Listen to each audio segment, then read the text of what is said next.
Hey everyone, and welcome back to another week of drawing with me. This week we're doing a tutorial on how to draw a hand. Now the reason why I'm not on a computer this time is I'm better practiced doing it on paper, so I'm just going to show you. Now with drawing a hand, you want to separate it into two parts. You have the top part for the fingers and the bottom half for where the palm of the hand or the back of the palm of the hand is. They're about equal proportions, so keep that in mind. Now the shape of a hand isn't just a rectangle or an oval, it's more like a trapezoid that tapers off into a square. Or the bottom half is more like a square, and then the top part where the fingers are kind of taper off and are thinner at the top than at the bottom. Okay, so here I am drawing the frame of the hands. It's always good to block out your shapes before you add details. Now I'm drawing on my hand, showing you the arc of the fingers. The fingers aren't all evenly, they don't all start from an even height. They all form from an arc. So from there, I split the trapezoid into 4 sections for the fingers. Now, when you draw your fingers, don't make them all even length. That's more cartoony. For this, your middle finger is the longest. Then your pointer finger is a little bit shorter. It actually starts right below where the nail starts. And then from there you can draw your ring finger, which is in between the lengths, and then your pinky finger. Your pinky starts where your fingernail starts on your pointer finger. So I'm just drawing a line to show you the ratio there.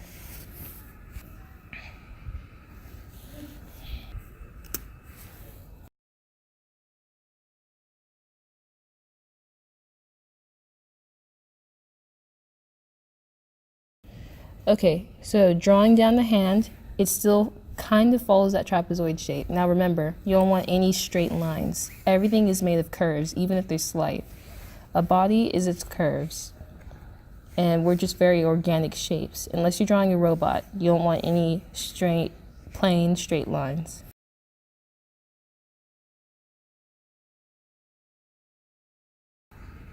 Okay, so the next part is the thumb. Now from that arc to the bottom of your hand, you can split that into 2 sections again.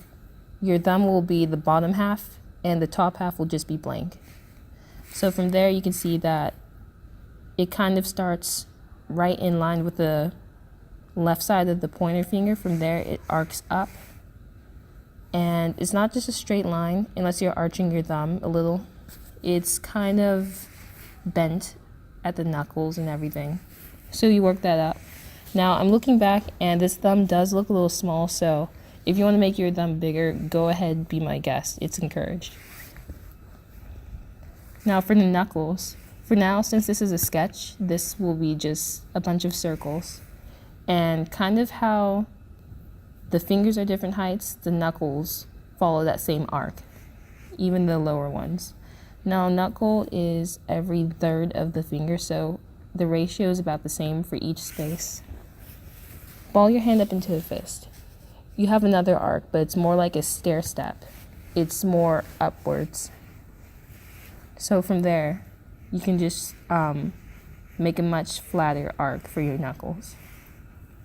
Now for your thumb, you just have one to draw really. The other one's basically invisible. For your wrist, your hand tapers off a little bit, and don't just draw a tube. For a more realistic hand, your hand has that little dent in it, and then it goes into your arm.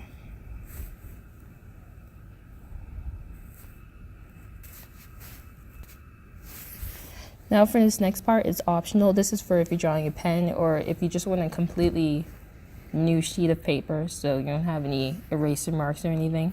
For this, I'm just tracing back over everything I did before, again with a thumb. It was a little small, so I'm going to make it a little bit bigger.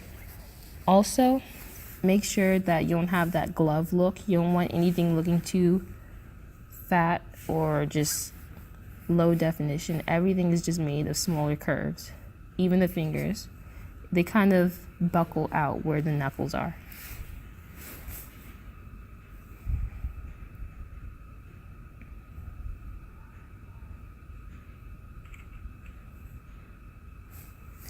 Okay, I'm drawing what a hand shouldn't look like. This is what you don't want, where it looks like a glove. Everything's just puffy lines, no definition.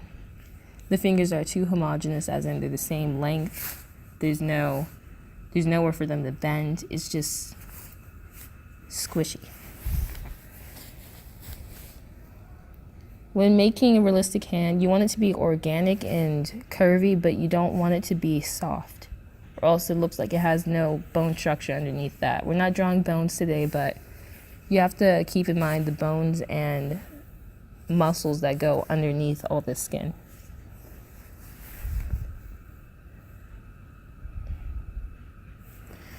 Now for the webbing of the thumb, that's the extra skin. Like, open up your hand and you'll see it. For that, you want to just draw a little triangle or just little lines for folds. Now, going back over the knuckles, we can add the lines. If you bend and unbend your fingers, you can see it's mostly just a bunch of lines that squish together like an accordion. For this, I just draw 3 or 4 lines to get the gist of it. Remember to follow that arc. For the knuckles, for when you ball up your fist, I'm just drawing little scratchy lines. That's kind of my stylistic preference, but you could do whatever you want for that. Now, as you see, I have kind of an ugly mistake here. You can see where the old lines are, and since this is my final draft, I'm just going to paint in the nails. You don't have to do that, but I'm doing it because I want to, and it looks better that way. It looks nicer. And that's basically it. So if there's anything else you want help drawing with, just comment it below. I can draw faces, of course, arms, legs. I can kind of draw feet. I can draw bodies in general. Anything like that, just comment it and I can make a tutorial. So see you next week.